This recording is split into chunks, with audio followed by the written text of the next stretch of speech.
आज मैं बनाने जा रही हूँ भरवा टमाटर। ये देखिए, मैं लाल लाल टमाटर लिया 4 पीस, और इसके साथ मुझे चाहिए ये अदरक लिया, और ये मिर्ची अपने हिसाब से ले लीजिएगा, और 3 ये मैं प्याज लिया, और इतना सा लहसुन लिया। तो मैंने इसको काट के अभी पीस लेंगे। तो मैं ये थोड़ा सा गरम मसाला दिया, पीसेंगे। फिर मैं इसमें मैं जीरा पाउडर यूज़ नहीं करती हूँ, तो मैं गट्टा जीरा को खुद पीस लेंगे।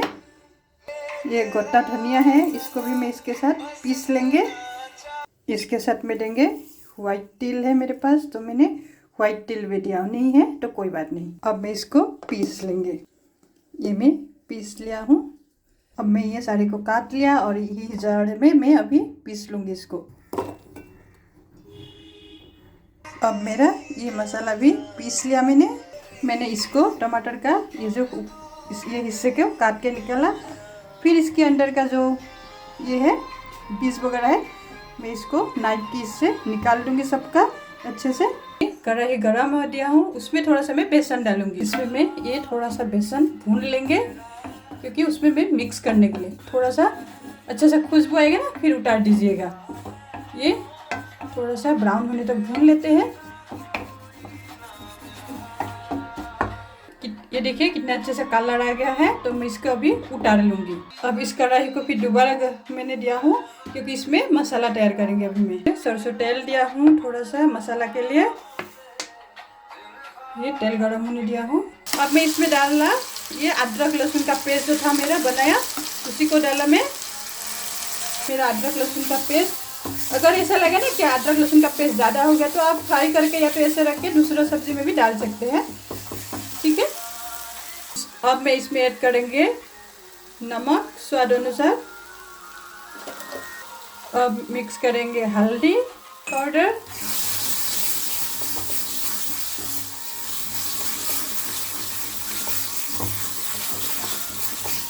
अब मैं इसमें ऐड करेंगे जो मैं ड्राई मसाला को दिया था, धनिया पाउडर, धनिया, जीरा, ये सब। अभी ये सब मिक्स करेंगे मैं इसमें।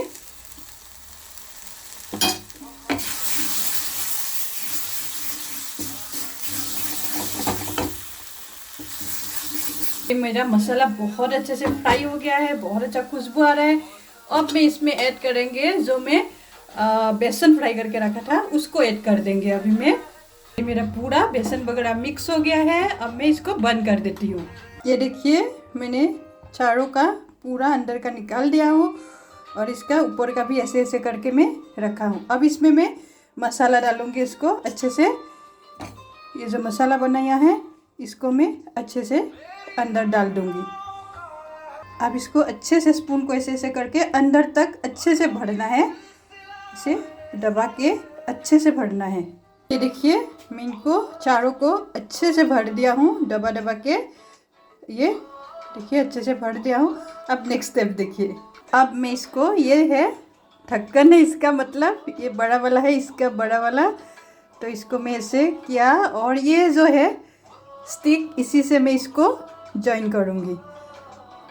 ये जॉइन कर दिया, ज़्यादा नहीं, 2-2 पीस डालने से हो जाएगा एक में, ऐसे साइड से, ताकि जॉइन रहे। ठीक है। ये सब में मैं ऐसे अभी जॉइन करूँगी। ये देखिए जॉइन कर दिया। अब मैं ये कढ़ाई गरम होने दिया हूँ, गैस ऑन कर दिया हूँ। ये अच्छे से गरम हो जाए तब मैं ये डालूँगी।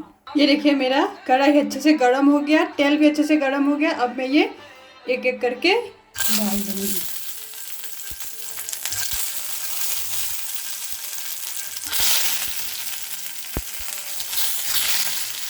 इसको मैं सिम में रखूँगी। थोड़ा सा बाहर से नमक ऐड कर देती हूँ, थोड़ा सा, ज़्यादा नहीं, क्योंकि ऑलरेडी अंदर है ही। थोड़ा सा दिया, फिर आप ऐसे रहेंगे। फिर मैं एक ढक्कन दे देती हूँ, और ये सिम में रखना है। अब मैं इसको धीरे धीरे से उलट दीजिए। ये कुछ नहीं होगा, वो निकल के नहीं जाएगा, क्योंकि ऑलरेडी सूखा हुआ है। इसको अभी ऐसे रख के फिर थोड़ा सा ढक दूँगी मैं। फिर थोड़ा सा ढक के बनाऊँ। ये देखिए, हाँ कितना अच्छा लग रहा है ना। वाह, उस तरफ पक ही गया है वो। टमाटर ऐसे भी ज़्यादा टाइम नहीं लगता है पकने में।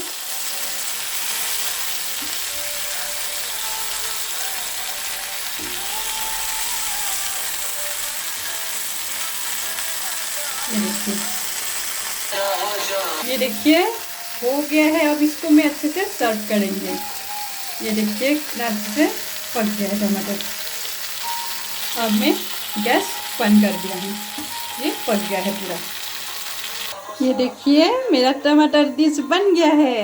वाह, आप अगर ये स्टिक ना निकाल भी सकते हैं, अगर रखना चाहते हैं तो पड़ोस के टाइम रख भी सकती है। ये देखिए, ओह माय गॉड, पूरा अच्छे से पक गया है। ये देखिए आप, ये देखिए कितना अच्छे से पक गया है।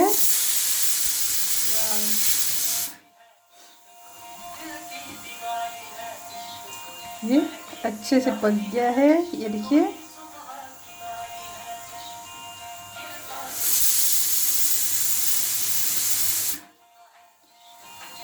वाह,